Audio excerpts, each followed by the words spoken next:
On this channel, I've talked a lot lately about keto and carnivore being done long term and how these can sometimes cause hormonal and thyroid trouble. But what if you have a medical condition like epilepsy that you're using one of these diets to manage? Stay tuned to today's episode to find out more.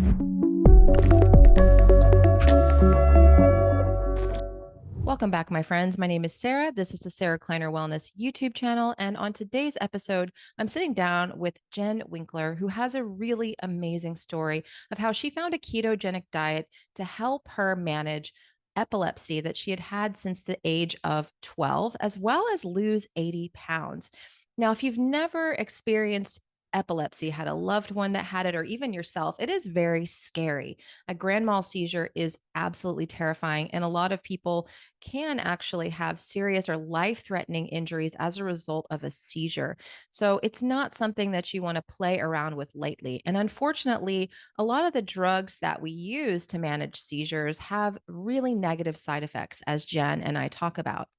So, Jen has a really amazing story, and she actually reached out to me earlier this year when she was talking about wanting to conceive a baby and realized that after doing keto and carnivore for a very long time, for multiple years, that her hormones were not optimal.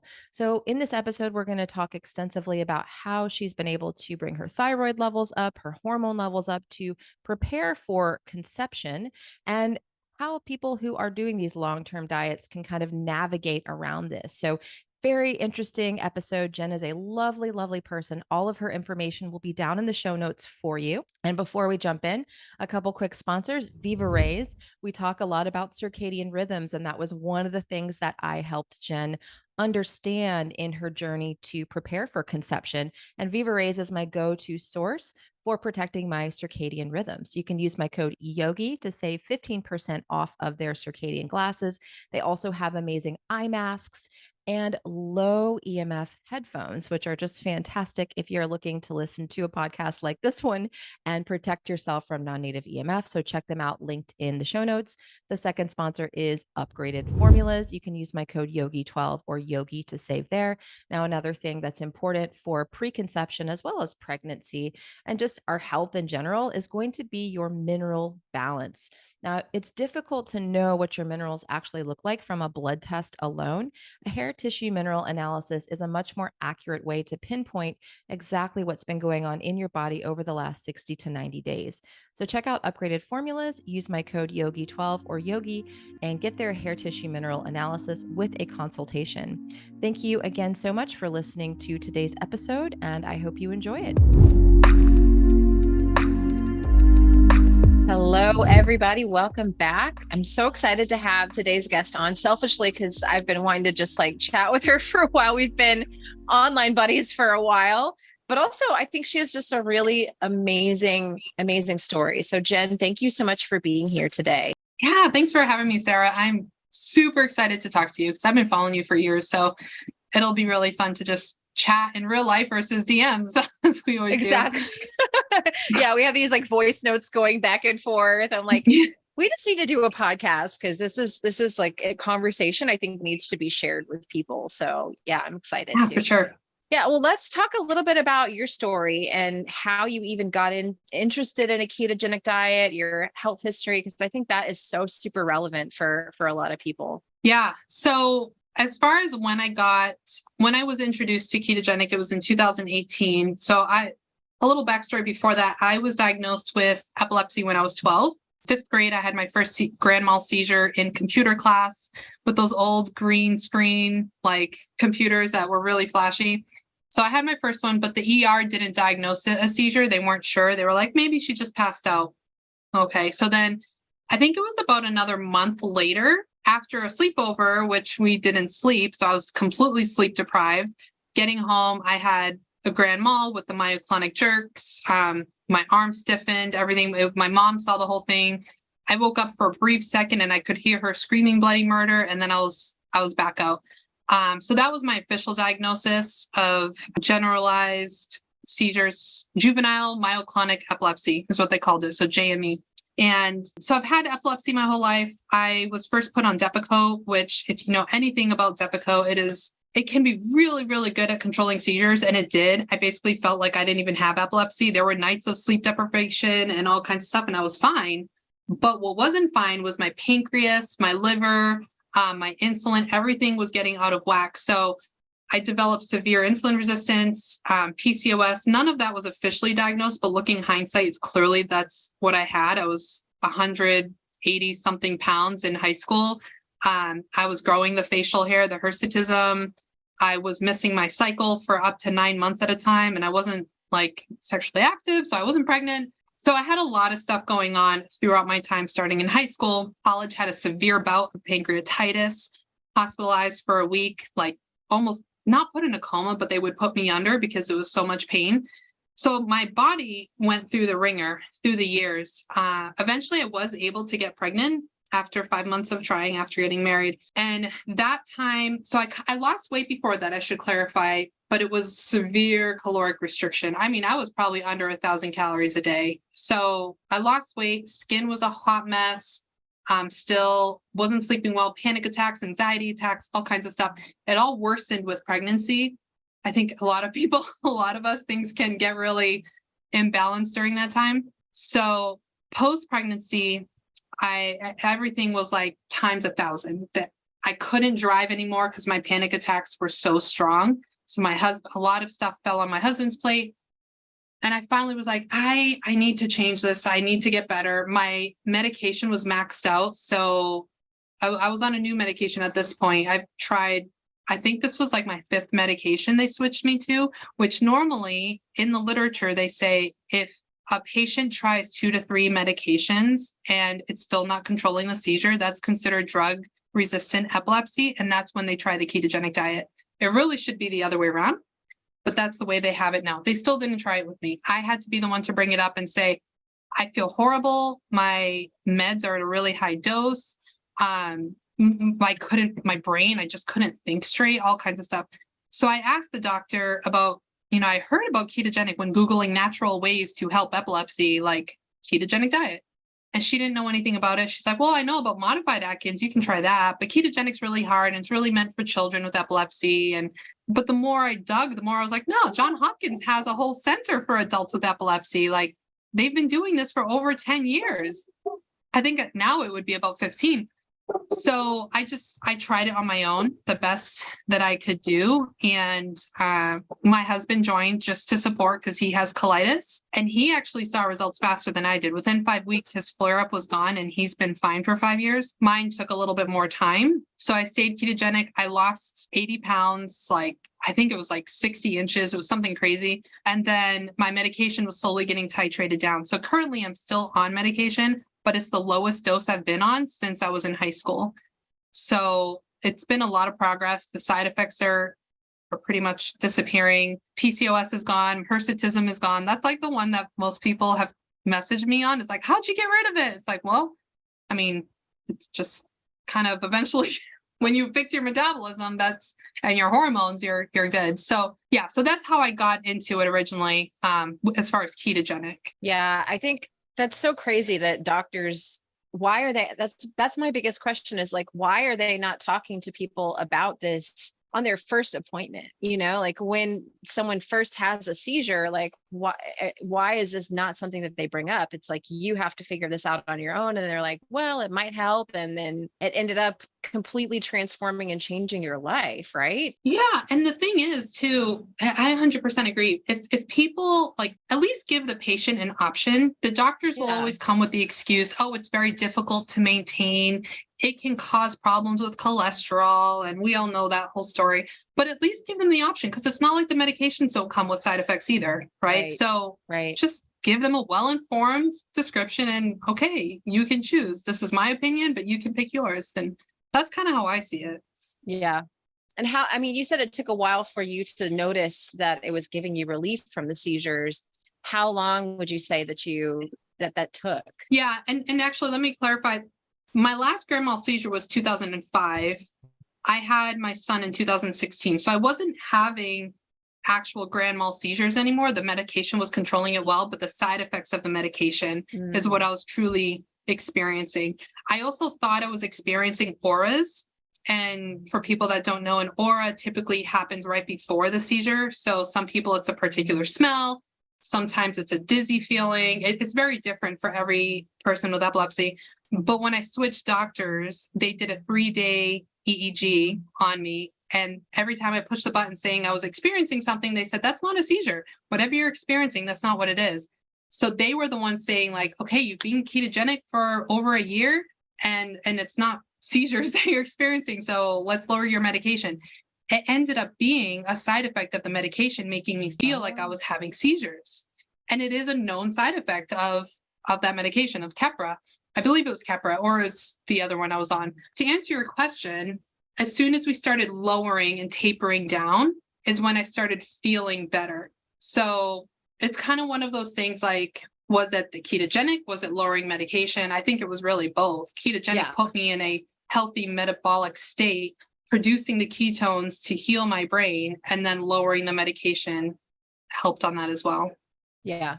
I think that's just so cool because, I don't think people understand, because I didn't understand that seizure medications come with all these side effects. I mean, every medication is going to come with side effects, but I think seizure medications, I've heard with Keppra in particular, that there's a thing called Keppra rage, where it can make people just like fly into a rage, right? Mm-hmm. Oh, I 100% experienced that. And my doctor never said it was connected with that. My irritability, my mood swings, like I was a teacher at that time. And I can tell you, I feel so bad for some of my students when I would just get so angry, and my coworkers, like it just flipped a switch. I don't know what was happening, but I'm a completely different person. Thank God, because I have a 6-year-old, almost 7-year-old, and he's a boy and he's very energetic and he's on the spectrum. So I have to have patience with him. I have to meet him at his level. And if I still had that Keppra rage, like, this would be a hot mess of a house. So yeah, so it's a very real thing. That absolutely. Suicidal ideation is also on the top of the Keppra side effects. So it's a lot of mental health ones. Wow. That's crazy. And then like the pancreatitis and those other physical symptoms. I mean, I feel like that's dangerous. So I just don't understand why they're talking about the dangers of a ketogenic diet, which you and I both know is kind of benign and compared to pancreatitis and like having to be hospitalized for a week. Like, really? I know. And they hesitated for me at first with the ketogenic because of that pancreatitis. And when I look at the pathways, I'm like, okay, I totally get it. But like, let the patient decide for themselves what avenue they feel is a better avenue. If I know my risks and I know the risk of doing a high fat diet with previous history of severe pancreatitis, let me take my risk. Like I didn't want to live the way I was living anymore. And quality of life is very underrated with many medical professionals. They do not take that aspect into consideration. My new neurologist does a fantastic job with the quality of life aspect, and I'm very grateful to have him. But yeah, so I could go down a whole rabbit hole with that aspect. Well, I'm just glad that you've been able to overcome so much. And you said 5 years that you've basically been doing this, right? Yeah. I was ketogenic for the first 3 years. And then I started, actually in the beginning, I wasn't even really doing the keto treats or anything like that. Like just being able to have bacon, eggs, and avocado, it was just like such a treat for me. But it wasn't until I'd say 2 to 3 years in, so around like 2020-ish, was when I started getting into a lot more baked keto treats, the breads, the cookies, the brownies, all those kind of things. There's a really delicious keto bakery by me that uses legit ingredients. So I was getting those things pretty often. I started gaining weight. I got my skin issues started coming back.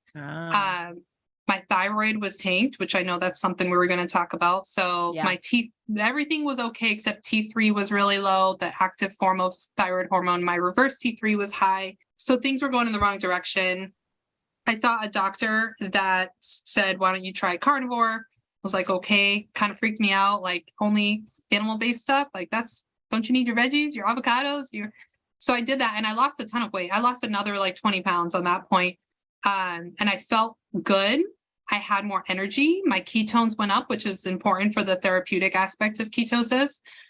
But I was losing more hair. And I was, so basically I was carnivore for 2 years. I was keto for 3, carnivore for like a year and a half-ish, 6 months kind of weaning off. And when my sex hormones started kind of declining and my thyroid started declining, that's when I was getting headaches before my period. Like all these things started arising. So I started questioning, like, I'm not a very dogmatic person. I'm dogmatic with processed foods aren't good for you. Sugar is not good to have an abundance. The stuff everybody agrees on. But I don't think there's like one specific way that we need to eat forever. I don't think keto is forever. I don't think carnivore is forever. If it's working for you and you want to do that, fine. But I don't like sticking to the dogma of that. So I became open to seeing what would be the next step. Yeah, that took me on a whole nother journey. Yeah, I feel like that's kind of when we actually started talking more, is when you were kind of like, because I've been talking about this topic of hormones and ketogenic dieting and hormones and carnivore and how people can start to experience issues with leptin on these different diets. And, you know, I think the message that I'm trying to put out there for people is that keto and carnivore can be like really super healing for people to go on for periods of time. And it's something that's a tool that we can use. But you know, when our hormones start declining, because the thyroid is usually what happens, the T3 gets low. How in the heck can we reverse out of that? And a situation like yours, you know, because I know that we had a conversation where you were maybe at KetoCon and you were talking with someone who said, hey, your thyroid's going to give out on you unless you start, you know, coming out of keto every now and then. But most people are just going to tell someone like you with the chronic condition, like, and I probably would do that. I'm like, I don't want to mess with this girl. She's going to have seizures. Like, just don't worry about your hormones. Just let them go. You probably just need to stay keto, but you have been able to kind of come in and out of ketosis and maintain those benefits. Let's talk a little bit about that. Yeah. So this was the part that really frustrated me in the beginning. When I mean, I've been on this journey 5 years. If I had to guess, it was probably 2 years into it when I asked I had a registered dietitian that does this specifically for people with epilepsy. So when I talked to her, I said, dude, when am I done with this keto thing? Like, when can I stop? And she said, you'll probably have to do it forever. It's like, really? Okay. And then the more I educated myself, like going to different conferences and listening to talks, learning that for some people, and I would even venture to say for most, staying in ketosis the whole time forever is not a good stressor to keep on your body forever. So when I started learning the evidence of that, I thought, gosh, okay. So I asked him, what about me? Like, I'm doing this therapeutically, but it's tanking my hormones and it's tanking my thyroid. And he's like, well, you're a different situation. Like, you need it therapeutically. I was like, yeah, but at what cost? So now I can't have proper hormones? Like, this doesn't make sense. So yes, I started digging deeper and I just had to venture on myself. And I think a lot of us can relate to this, where we just take our health in our own hands. We find the information, bits and pieces that we can find, and then experiment. So that's what I started the beginning of this year. I think it was end of December, where I worked with someone on how to properly re-implement healthy carbs. And, you know, we worked out the macros, we did the proper stuff, and I did gain weight. I gained, I'd say, about between 8 to 10 pounds, but it stayed. Like, I gained that in about a month, and it's just been staying at that point the whole time. And I know I've lost fat because my clothes are looser. So it was very interesting. I mean, I'm resistance training, I'm doing all that, but I think it was just a signal my body was trying to like make sure I'm safe and I feel good. And okay, this is the weight my body likes me to be at. That's where my hormones are proper. And so we started doing that, and I've been bringing myself in and out of ketosis dependent where I am in my cycle. So I utilize cycle syncing fasting and cycle syncing foods and stuff like that. And it's been really, really helpful. A lot of things have improved. I remember you said that you got your thyroid numbers back. Oh, yeah. So tell us about that. Yeah. Okay. So my thyroid, even before keto, it was always low. So I would always have hypothyroid symptoms, but then my doctor was like, oh, your T3 is 2.1. It's fine. LabCorp reference, I think, goes from like 2.0 to 4, I believe, maybe even 5. And so since it was within range, and then back then I didn't know any better, the more I educated myself, the more you want your free T3 to be between 3 and 4. So being carnivore, it went down to 1.9. And that's when I started getting even more concerned. And I had the symptoms of it as well. Yeah. That's mine was like a 1.8. And I was like, Yeah. it's probably And not there's some people that will good. say like, Your it's thyroid's okay on sensitive. carnivore. Yeah. Yeah. Well, they say it's like insulin sensitivity and your insulin is lower because your insulin receptors are more sensitive. You don't need as much. And same thing happens with thyroid. Maybe that's true for some people, but you were having all the symptoms of low thyroid, Right. and I was too. Yeah. Yeah. No, exactly. So then about 2 to 3 months into reintroducing carbs, and the first month, it wasn't really cycle syncing. It was like every other day. I was having probably 40 to 60 grams of carbs. Then my thyroid, my T3 went up to 2.3, which is the highest I've ever seen it. It's not optimal yet, but it was good. And then just recently, so about 6 months into all this, I got it retested and it's at 2.7. And I had never seen it that good. My hair is not falling out as much. It's just, I have very thick, lot of hair. So I'm losing like how much you're supposed to lose, but it's not big clumps in the shower and in my brush. So all the signs are getting better. My sleep's gotten better. Like it's one of those things you don't realize you're missing until you have it. Like I thought keto and carnivore, I was doing way better. And I was doing a lot better, but I didn't realize there was more I could gain by, bringing the carbs back in. And even things like that you talk about, circadian rhythm and coming out in the morning sun. I've been doing that for 4 to 5 months. That was part of the protocol too.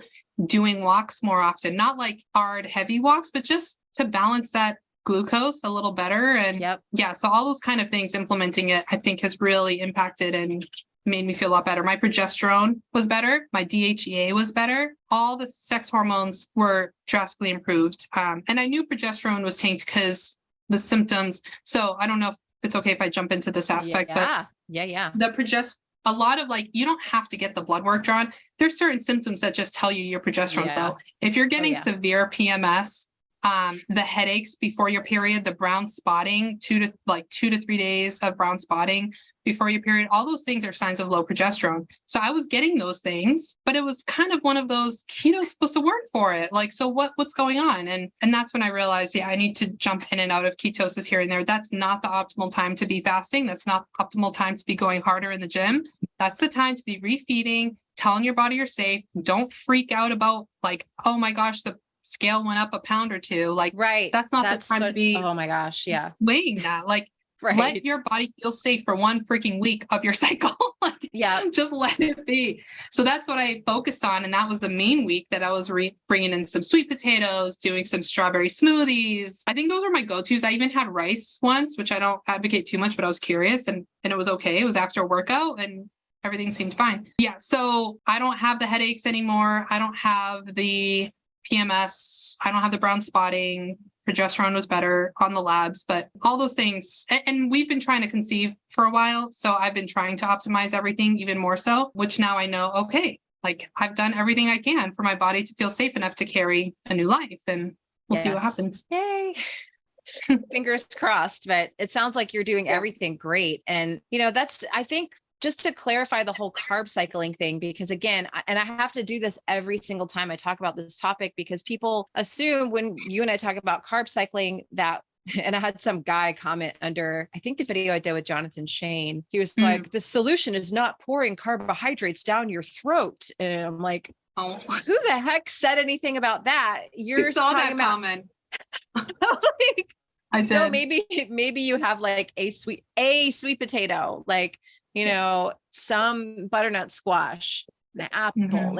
We're not sitting here having 10 tropical fruit smoothies and 200, 300 grams of carbs a day, because I don't think that that's super helpful for people. And most people don't need to be doing that. Honestly, we're talking about people that have been doing ketogenic or carnivore for a while, and they're experiencing these low hormones and low thyroid, and they're kind of getting gaslit by a lot of these bigger doctors and influencers who are saying, oh, that's fine. You're just more thyroid sensitive, but you're like, hey, I'm losing hair. Hey, I'm not sleeping. Hey, my hormones are in the toilet, but you're thyroid sensitive. No, actually that's low thyroid. So how do we fix this? Because, when I was in that situation, I was told to try some T3 to go on some Cytomel, which gave me the worst anxiety. I felt like my heart was going to pound out of my chest. I was having severe air hunger. insomnia, like it was horrible. And so I'm like, okay, well, this is not how I'm going to be fixing my thyroid.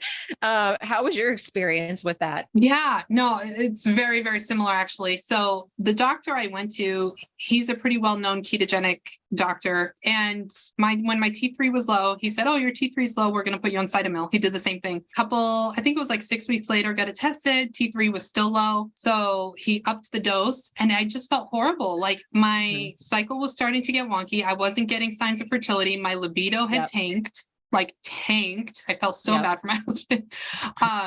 And then also the weirdest symptom that I don't know what the connection was, but I know it was connected to the medication, was I would get these massive cuts on my lip and I couldn't smile. It was like in here. He claimed it was because of the masks with the time. But I didn't wear masks. So I don't know what it would have. I was like, maybe if I had to go into a doctor's appointment or something, but it was very rare. So then T4 lowered on the next lab and he gave me Synthroid. And that's when I said, no, this doesn't make sense. I'm not Synthroid depleted. I'm not Cytomel depleted. Something else going on. And he was one of those carnivore harder kind of people, like get rid of the Relight that has stevia. And it was like those kind of things. I'm like, no, that doesn't make sense to me. Like, Yeah. So once I stopped the meds, it took, I'd say, about 2 months to finally have everything clear up. And it definitely wasn't a pleasant time. No, I feel the same way about it. It was not a good idea. And I think a lot of people go that route because if you're seeing a doctor, then that's kind of like all that they know to do for you. And I've helped a lot of people that have been keto carnivore long-term and they're dealing with some sort of a low thyroid symptom like weight loss resistance, low hormones, insomnia. And to get them to reverse out of that, it doesn't mean going to repeat, taking, orange juice and Mexican Coke and like drinking sugar all day. We don't.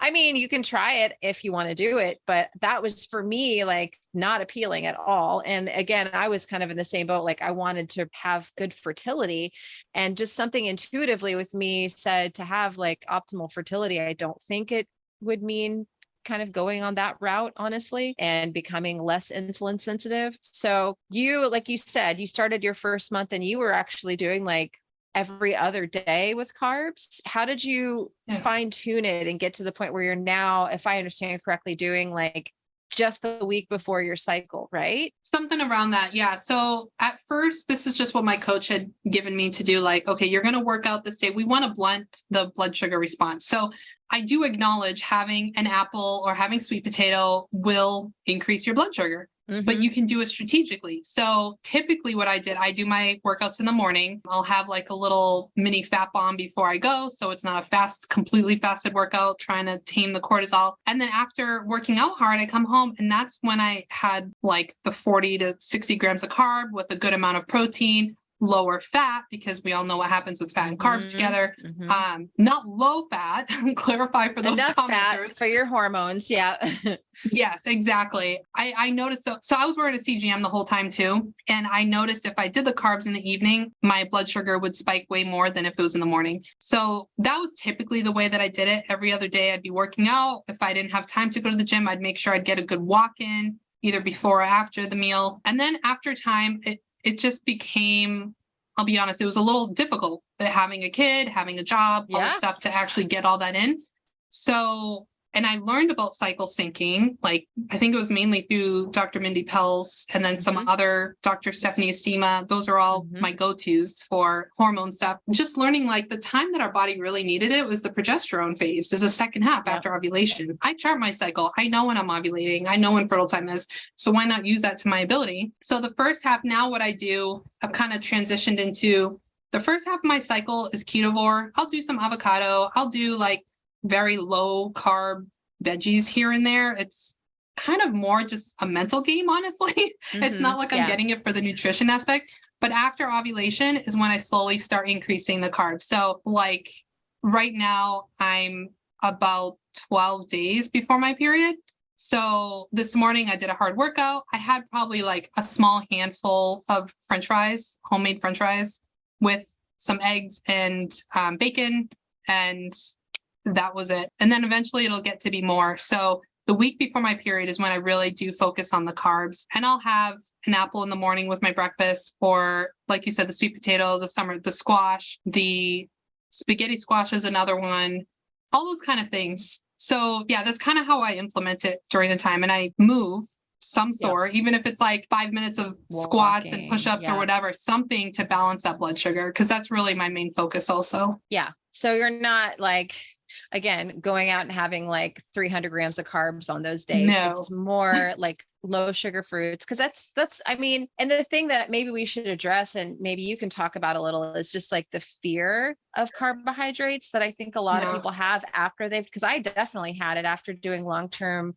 carnivore and just having a history of binge eating. Like I had been that person who would literally have a slice of cake at a birthday party, and then like every day for the next month, I would be out seeking some sort of like sugary food and like wanting to eat it all the time. So for me, trying to do strategic carbs was like, oh God, am I going to fall down into the binging rabbit hole again? Thankfully, I didn't. I think the circadian work helped. And then just being very mindful about it, just was like, no, I'm doing a sweet potato. I'm having an apple. I'm not having a piece of cake or pizza, you know, like, so how was that experience for you? And how did you deal with like the fear, or was there fear? I'm being assumptive that there was fear.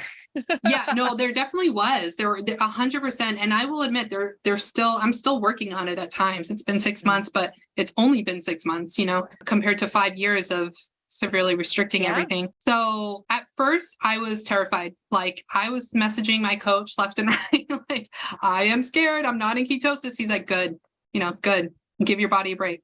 It really, I do see it a lot. I tend to be attracting more clients now who are in the same boat as me and need to bring in carbs. So I'm working with them also on those things. And I see the fear with a lot of other people because of exactly what you said. For me, it was scared of just being out of ketosis, knowing that ketosis is what was helping my epilepsy. So I think that was part of my fear. Me more than the so that was binging, but So that was part of it. I mean, I did have a food addiction, but he really did a good job guiding me on like, okay, what are the carbs that you seem to be addicted to before, like that you would start spiraling. So we're not going to have the cake. We're not going to have the keto treats. We're not going to have the, if you're somebody that eats some strawberries and you're going to eat more later, okay, we won't do strawberries. We're going to find the ones that you're not going to get massively addicted to. Like sweet potato for me it's a treat, but I get full on it with the other foods. So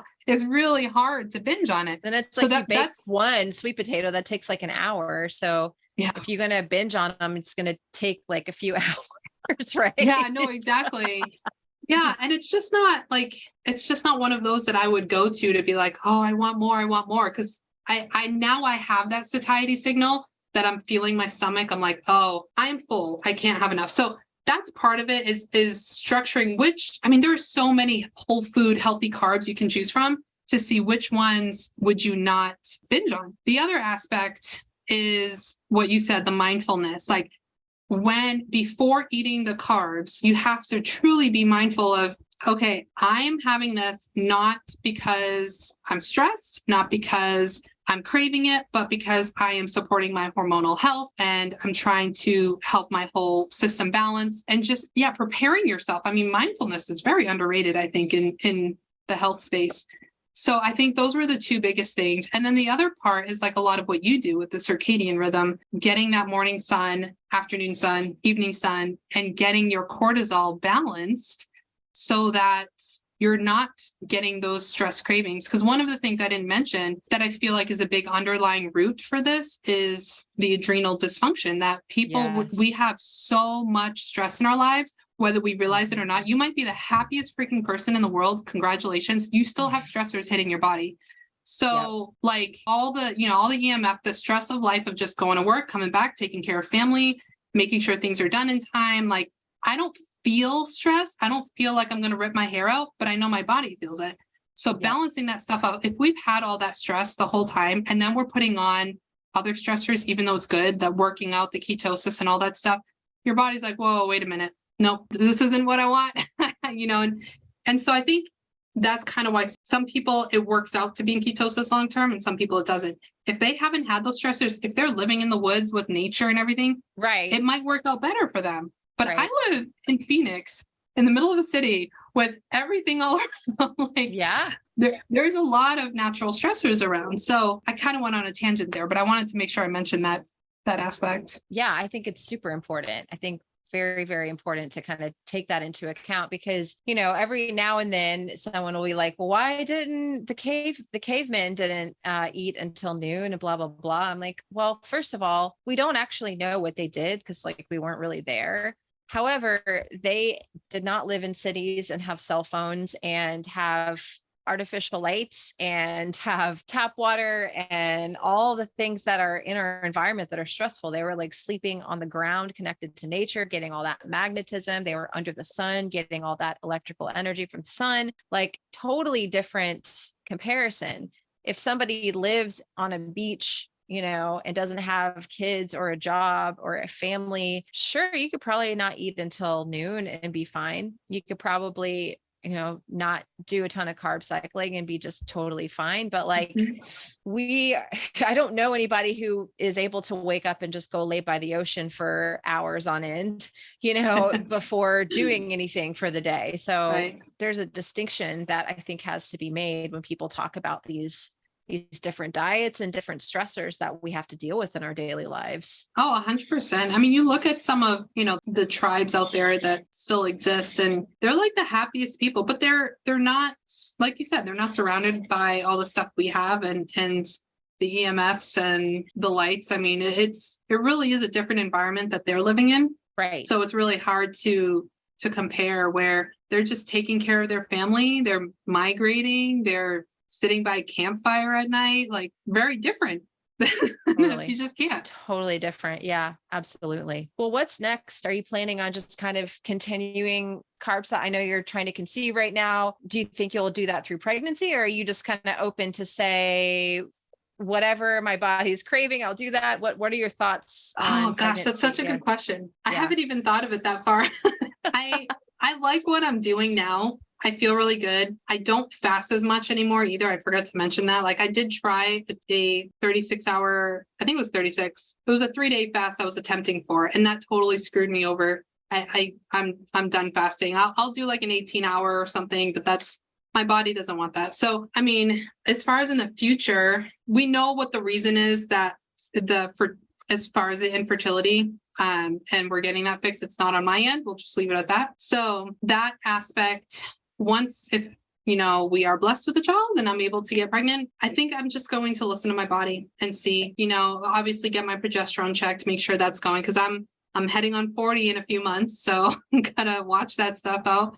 But yeah, just being more intuitive, knowing now that I've done 6 months of implementing carbs and I'm still seizure free is a huge stress off my shoulders. My husband's very supportive of everything. So yeah, just kind of experimenting and seeing. But I'm never going to go back to the processed life, No. The standard American. If I do, it's just so hard with pregnancies. They're always different, if you get the aversions and stuff, it's just trying to focus on nutrient density, I think will be the big aspect. As long as I'm getting my meat, my eggs, my fish, things like that, I think that's going to be the key. Yeah, I think what happens with a lot of women when they get pregnant that they've done keto and carnivore for a long time is they think that they have to continue to do that during pregnancy. And I used to get messages constantly back when my handle was Carnivore Yogi and I was pregnant.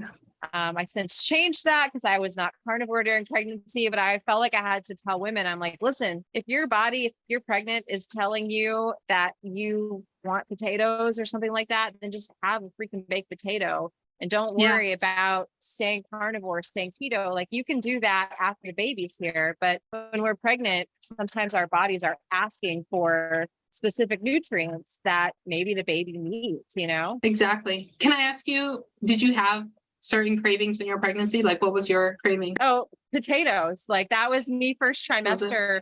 Yeah. And I was mainly carnivore with the carb cycling days. I was basically kind of doing what you're doing. And so when I first got pregnant, I was super nauseous And I was having to eat like several times a day just to like not start dry heaving. It's like if I didn't eat, I would start dry heaving. It was horrible. And so I just started craving potatoes, and I also craved tomatoes. I was like, oh, interesting. it was potassium, my body Yeah. like really, really needed potassium at that time. So I just said, I remember the day I finally cracked. I think I was like 10 weeks pregnant, and I had just been feeling nauseous, and I've been trying to stay. And I just called my husband. I'm like, can you please go to the store, get me some organic potatoes? I'm baking potatoes tonight. And he's like, what? I'm like, yes, it's happening. We're having potatoes. And I still ate tons of meat, and still made sure I was getting in all the good nutrients with the salmon roe and egg yolks. I ate tons of eggs during pregnancy and lots of good red meat, wild seafood. But shoot, I was pregnant in the summer. You better believe when the watermelons were in season here, I was all about it. And oh, nice. Don't feel guilty about it. You just, yeah. Mine was oranges. I was in keto at that time, but that was like, we went through lots of oranges. Like my body was like, where is my vitamin C? Like exactly. Constantly. Yeah, that was mine for sure. Yeah.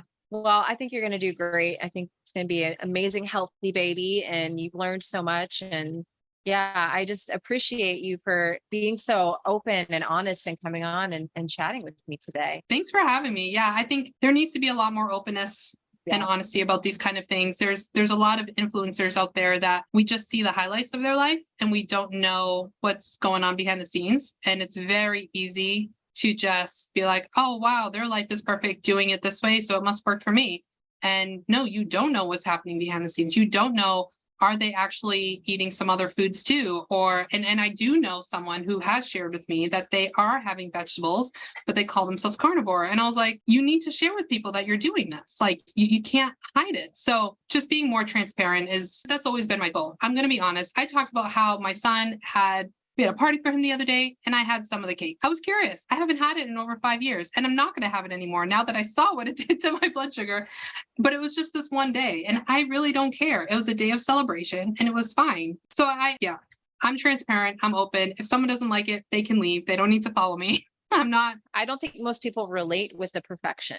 We're human and I don't think we're meant to be perfect. I don't think that that's the way that it works. And when it's another stressor, right? It is another stressor when you can be vulnerable and share with people like, hey, I had a piece of cake and I ended up like having it the one day and not having it anymore after that. And I was okay. I didn't like how it made me feel, but it's not going to ruin my mental state for weeks on end. And it's okay. Like that sort of thing I think it's all right to share and it's good. Yeah. It's kind of, you just get right back to it. Like the next day, okay, my meals were right back to on point. And today I went for my workout and meals are back on point. And actually Dr. Stephanie Estima, by the time you publish this, it'll be different, but she talked about it in her stories. She just got married and she had the cake. Like she indulged and enjoyed. It's her wedding, like enjoy it. But she knows the next day is the most important day to get right back on track. So I think that's another key that people can find handy, I guess. And sometimes people might need support, and so you do some coaching. Is that correct? Mm-hmm. Yeah. Yes. Yeah. So my coaching, I got trained through Primal Health Institute through their master course. I became board certified so I can work alongside doctors and practitioners as well. I am completing currently a hormone coaching course. So helping women learn. So if you're looking for help with that, like, I don't know, maybe you don't even know what's going on in your cycle. You don't understand the hormones and the fluctuations and all that. That's something I teach. I have a 2 to 3 month course where we go through that. And then we have coaching sessions in between. So you learn a lesson and then we coach and we create a whole hormone support plan for you. We learn about cycle syncing, all those kind of things. So that's kind of one side. And then the other side is just one-on-one coaching, helping women learn what is healthy for them as like regulating blood sugar, insulin resistance, all those kind of things. But my main focus really is just helping women balance their hormones. I love it. And I'll make sure I put all of your information in the show notes. But if people want to find you and follow you, or maybe even just work with you, what's the best way to do that? Yeah, sure. I'm mostly active on Instagram. So Coach Jen Winkler, 1N, is where I'm at. I have a website, jenwinkler.me. .com was taken. That's not me. So .me. And yeah, I'll be honest, lately with social media, I've been taking little breaks, and it has felt amazing. So if I'm not creating as much content lately, that's the only reason. I'm prioritizing my own health as well. So, I'm making free content for people, take it or leave it whenever it's given. But so if you don't see me on there too much, it's not that I'm gone. It's just little breaks, which everybody needs to do. 110%, especially if you're preparing for pregnancy and wanting to get your body in optimal place. Getting off social media is very advisable. Yeah. Yeah. Well, thank you so much, Jen. And I'll make sure I put everything down in the show notes so people can follow you. And this has just been so much fun. Thank you so much, Sarah. I look forward to chatting more with you. I've loved our conversations. Me too.